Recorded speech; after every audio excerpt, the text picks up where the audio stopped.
السلام علیکم ناظرین، امید ہے آپ خیریت سے ہوں گے۔ ناظرین، پچھلے کچھ عرصے سے ہم دیکھ رہے ہیں، خاص طور سے کل اور پرسوں جو واقعات ہوئے اس سے ہم دیکھ رہے ہیں کہ تحریک طالبان پاکستان کے حملوں میں بھی اضافہ ہو رہا ہے، اور اس کے ساتھ ساتھ جو بارڈر پہ کشیدگی ہے طالبان افغانستان پاکستان کا جو بارڈر ہے طالبان کے ساتھ، اس میں بھی اضافہ ہو رہا ہے۔ اور ویڈیو سامنے آ رہی ہیں کہ طالبان باقاعدہ طور پہ جو باڑ پاکستان آرمی نے لگائی تھی، تقریباً 2000 جو ہے وہ 1000 کلومیٹر تک جو راستہ ہے افغانستان کا جو کے ساتھ جو سارا پورس بارڈر ہے، اس پہ جو ہے وہ باڑ لگائی گئی تھی، مختلف جگہوں پہ اس کے توڑا جا رہا ہے۔ اس سے پہلے ویڈیوز آئی تھی کہ باقاعدہ طور پہ پاکستان آرمی کے جو سولجرز ہیں ان کے ساتھ بحث کی جا رہی ہے طالبان کی طرف سے، اور انہیں کہا جا رہا ہے کہ آپ کا کوئی کام نہیں یہاں پہ۔ اور ظاہر ہے پاکستان، آپ کو علم میں ہوگا، اس پہ انشاءاللہ پھر ایک علیحدہ کبھی ویڈیو کریں گے کہ ڈیورنڈ لائن کا جو واقعہ ہے، اس ڈیورنڈ لائن کا جو سارا ایک قضیہ ہے، جو تنازع ہے وہ کیا ہے، اور جو پاکستان اور افغانستان کے درمیان جو بارڈر ہے، تو سر ڈیورنڈ جو تھے انہوں نے ظاہر ہے اس کا ایک وہ کیا تھا، لیکن افغانستان کے تب کے جو بادشاہ تھے انہوں نے اس پہ اعتراض کیا تھا کہ ہمارا تو اٹک تک جو ہے وہ ہمارا علاقہ آتا ہے، اس میں یعنی تقریباً سارا خیبر پختونخوا اور جو ہے وہ، تو بہرحال یہ کنٹروورسی ایک صدی سے زیادہ ہو گئی ہے، چلتی آ رہی ہے۔ انگریز جب سے وہ ایون جہاں موجود بھی تھا تو یہ کنٹروورسی تھی۔ تو اب یہ ہو رہا ہے کہ طالبان نے چونکہ افغانستان پہ قبضہ کر لیا، تو آج ہم تھوڑا سا اس پہ بحث کریں گے کہ یہ کیا وجہ ہے کہ ایک تو حملوں میں اضافہ ہو رہا ہے، ایک طرف سیز فائر ہے، لیکن دوسری طرف ہم دیکھ رہے ہیں کہ حملوں میں بہت ہی زیادہ اضافہ ہو رہا ہے۔ اس کی کئی وجوہات ہیں۔ سب سے پہلے آپ کے علم میں ہوگا محمد عمر خراسانی، پھر ایک باجوڑی تھے، پھر اس کے علاوہ 3-4 تقریباً 7-8 ایسے اہم کمانڈرز ہیں پچھلے 8 ماہ کے اندر ان کی جو ہے مختلف جگہوں پہ افغانستان میں، اسپین بولدک میں، قندھار میں، کابل میں، اور مختلف افغانستان کے جو مضافاتی علاقے اور جو صوبے ہیں، ضلع ہیں، ان میں باقاعدہ یہ اہم جو کمانڈر تھے ٹی ٹی پی کے، ان کو ہلاک کیا گیا، اور ان کی جو تمام لوگوں کی پر جو شک کا اظہار کیا جا رہا ہے تمام کی ہلاکتوں کی حوالے سے، وہ پاکستان آرمی پر کیا جا رہا ہے۔ بہرحال اس میں تو کوئی شک نہیں ہے کہ پاکستان آرمی کا جو افغانستان میں جو نیٹ ورک ہے، خاص طور سے جو جسے کہتے ہیں کہ ایک جاسوسی کا جو نیٹ ورک ہے، اور اس کے حوالے سے اطلاعات کا جو نیٹ ورک ہے، وہ بہت زیادہ افغانستان میں ہے۔ اور ظاہر اس کی وجہ یہ ہے کہ پاکستان 1980 کی دہائی سے پاکستان اور ان کی انٹیلیجنس ایجنسیز جو ہیں ان کا افغانستان کے حوالے سے ایک بڑا رول رہا۔ امریکہ کے ساتھ مل کر جو روس کو نکالا، اس میں ظاہر ہماری اسٹیبلشمنٹ جو آرمی عیسائی وغیرہ تھی، انہوں نے بڑا رول ادا کیا، جنرل حمید گل کا نام اور وہ سب ہمارے سامنے ہیں۔ بہرحال تو جب یہ اتنے کمانڈر مارے گئے تو اس کے بعد سے اور یہ تب ہوا کہ پچھلے سال تقریباً ستمبر اکتوبر میں 2021 میں، یعنی جب سیز فائر کا اعلان ہوا تھا، تو اس کے بعد سے سیز فائر تو ہو گیا، اور سیز فائر یہ تھا کہ پاکستان کے اندر جو ٹی ٹی پی حملے کرتی ہے وہ نہیں ہوں گے کسی طور پہ، اور اس دوران مذاکرات جاری رکھیں گے۔ لیکن اس دوران ہم نے دیکھا کہ مختلف جگہوں پہ جو کمانڈرز کی ہلاکتیں ہو رہی ہیں، یہ بہت زیادہ رسد میری کا جو ہے معاملات کو لے کے جا رہا ہے۔ اور آپ کو بتاتے یہ بھی چلیں کہ جب افغانستان کے اندر مذاکرات ہوئے اور طالبان نے ٹی ٹی پی کے جو سینئر رہنما تھے، جب حکومت بنی ان کی سپٹمبر میں، اگست کے بعد سپٹمبر اکتوبر میں، تو یہ طے پایا کہ پاکستانی حکام کے ساتھ، پاکستانی ڈیلیگیشن کے ساتھ آپ لوگ مذاکرات کریں گے۔ تحریک طالبان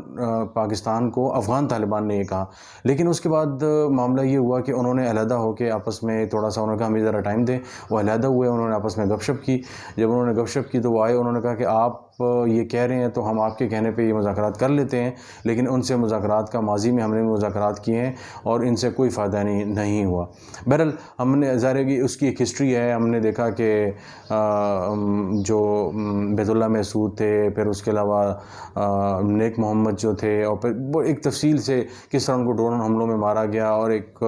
اس کی بھی ایک لمبی تفصیل ہے، وہ انشاءاللہ اس پہ پھر کبھی علیحدہ سے ایک ویڈیو کریں گے کہ جو ان ڈرون حملے تھے، جن کے ساتھ ہم مذاکرات وغیرہ کرتے تھے، ان کے جو کمانڈرز وغیرہ ہوتے تھے وہ ڈرون حملوں میں مارے جاتے تھے۔ بہرحال ایک تھیوری یہ بھی پائی جاتی ہے کہ یہ امریکہ جان بوجھ کر ان معاملات کو سبوتاژ کرنے کے لیے کرتا تھا، تاکہ پاکستان کے ساتھ جو ٹینشن ہے افغانستان کے بارڈر پہ اور ٹی ٹی پی کی، وہ جاری رہے، کہ تاکہ پاکستان جو ہے وہ پاکستان فورسز جو ہیں وہ آکیوپائڈ رہیں اور یہاں پہ انگیج رہیں۔ بہرحال تو جب مذاکرات کا سلسلہ شروع ہوا تو اس دوران جو ہے تقریباً پاکستان کا جو ڈیلیگیشن تھا، وفد تھا، پچھلے سال کی بات ہے، وہاں موجود تھا۔ اس دوران جو ہے ایک جو اہم کمانڈر تھے مولوی محمد، ان کو مار دیا گیا۔ اور پاکستانی ڈیلیگیشن نے کہا کہ ہم نے پیچھے سے پتہ کیا، معلومات لی ہیں، اس کا ہم سے کوئی تعلق نہیں ہے، آپ خود دیکھ لیں، کیونکہ یہاں پہ داعش بھی بڑی ایکٹیو ہے۔ تو اب یہ ایک ایسی انٹرسٹنگ سچویشن ہے کہ اس میں جو تحریک طالبان پاکستان ہے، ظاہر ہے ان کو فنڈنگ ملتی ہے، ان کو بہت سے پیسے ملتے ہیں، ان کو یہ بھی ڈر ہے کہ ان کے بہت سے ایسے جو ان کو مجاہد کہتے ہیں، یہ جو جنگجو ہیں،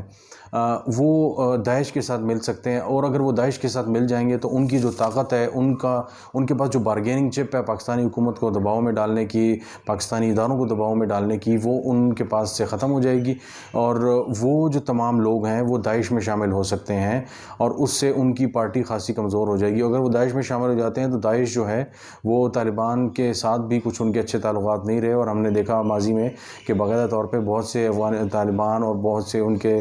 جو بڑے لیڈرز تھے، ان پر حملوں میں داعش نے بھی جو ہے وہ ذمہ داری قبول کی۔ بہرحال یہ مذاکرات جاری تھے، اس دوران پھر ایمن الظواہری کا واقعہ ہوا۔ اب القاعدہ کے نائب ایمن الظواہری کی ہلاکت کو بہت بڑی جو ہے وہ ڈیولپمنٹ کے طور پہ دیکھا جا رہا تھا۔ جب بائیڈن نے اس کا کلیم واشنگٹن میں کیا، کچھ ماہ قبل کی بات ہے، تو اس پہ جو ہے اگین پھر وہ آیا کہ چونکہ پاکستانی انٹیلیجنس ایجنسی اور پاکستان آرمی کا بہت زیادہ فٹ پرنٹ ہے افغانستان میں، تو یہ انہوں نے اطلاعات دی تھی، اور انہوں نے جو ہے وہ ان کو وہ جو ہے بتایا تھا کہ ایمن الظواہری یہاں پہ رہتے ہیں، اور انہوں نے الزام لگایا۔ بہرحال اس کا کوئی کنکریٹ ایویڈنس تو نہیں آ سکا، لیکن انہوں نے یہ کہا ہے کہ اس کا جو ذمہ دار ہے وہ ہم نہیں ہیں، ہمیں تو پتہ بھی نہیں تھا وہ یہاں پہ رہتے تھے، یہ تو پاکستان نے جو ہے نا وہ US کی مدد کی ہے، اور یہ وہ سارا۔ بہرحال اب یہ وہ جو مسٹرسٹ تھا تحریک طالبان پاکستان میں آیا کہ ہمارے بندے بھی مارے جا رہے ہیں، ہم تو بیک فٹ پہ ہیں، تو یہ کیسا سیز فائر ہے؟ سیز فائر خاتمے کا تو اعلان انہوں نے نہیں کیا، لیکن اس دوران انہوں نے پاکستان آرمی کی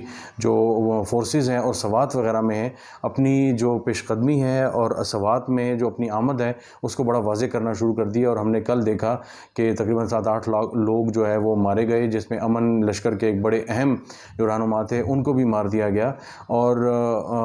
ایک عرصے سے ان کا تعلق تھا، وہاں کے لوگوں کو موبلائز کرنے میں ان کا بڑا کردار تھا۔ بہرحال ان کو مار دینے کا مطلب یہ ہے کہ باقاعدہ طور پہ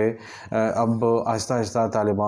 تحریک طالبان پاکستان نے سوات کی طرف آنا شروع کر دیا ہے، فٹ پرنٹس بڑھانے شروع کر دیے ہیں۔ مراد سعید کی ویڈیو آپ نے دیکھ لی ہوگی، تو یہ جو شگون ہے یہ کوئی ہماری ریاست کے لیے نیک شگون نہیں ہے، اور میرا خیال ہے کہ وہاں کے صحافی جو مختلف میڈیا چینلز پہ بات کر رہے ہیں، کچھ دوستوں سے ہماری بھی بات ہو رہی ہے، تو وہ یہ کہہ رہے ہیں کہ یہ کچھ ایسی ڈیولپمنٹس نہیں ہے کہ جن کو اگنور کر دیا جائے کہ چلیں ایک چند چار پسند آئے اور چلے گئے اور بھاگ گئے اور یہ کچھ ہو گیا۔ یہ باقاعدہ ایک پیٹرن نظر آ رہا ہے ہمیں، اور یہ وہی پیٹرن ہے جب 2003-04 میں باقاعدہ طور پہ ہم نے دیکھا کہ سوات میں طالبان کی جب آمد ہوئی اور سوات شہر جو ہے وہ ایک قسم کا یرغمال بن گیا، لوگ گھروں تک محدود ہو گئے، تو اب بہت سی چیزیں دھمکیاں آنا شروع ہو گئی ہیں گھروں میں، لوگوں کو کہا جا رہا ہے کہ آپ یہاں نہ جائیں وہاں نہ جائیں، اور تو ایسی چیزیں جو ہیں بھتے کی باتیں ہو رہی ہیں، پرچیاں بھیجی جا رہی ہیں، تو یہ وہ چیزیں جو ہماری ریاست کو میرا خیال ہے کہ بڑی سنجیدگی سے لینی چاہیے، اور اس کا جلد از جلد جتنا جو ہے تیزی سے سدباب کیا جائے اتنا ہی بہتر ہے۔ آج کے لیے اتنا ہی، انشاءاللہ اگر آپ سے دوبارہ ملاقات ہوگی۔ بہت شکریہ۔